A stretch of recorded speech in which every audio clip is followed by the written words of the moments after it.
Hi guys, this is Kaking's mini vlog. Halina, magbudol ta. So for today's video nga po pala is magbubudol po tayo.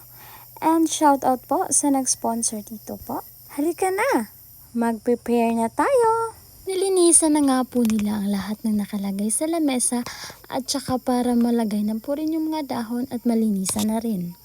Inilagay na din po agad yung mga dahon ng saging para masukat kung kasya ba or dadagdagan pa. Nang ma-arrange ng mga ito ay agad na binunasan ng ate ko para malinis talaga, sure na malinis na lalagyan ng pagkain. Rumespak na agad ako para mas madaling matapos at mas madaling makakain. Sa totoo lang po is nag-struggle po kami kung anong style ang gagawin namin para mas maganda rin tingnan before kainin. At nang makaisip po ako ay agad ko na pong nilagay yung mga fruits po sa may kilid po para even po yung tingnan at saka maganda pong tingnan.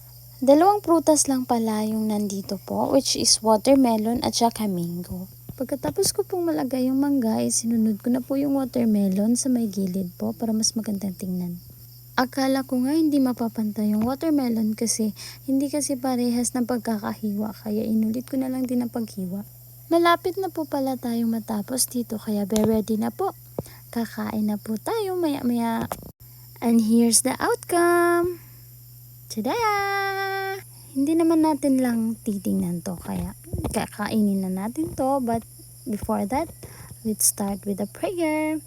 At saka nilid na nga ng ate ko yung prayer at pagkatapos po ay ito na, bakbakan ng malala.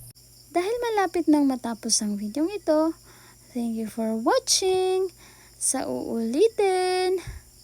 Bye-bye. Mwah.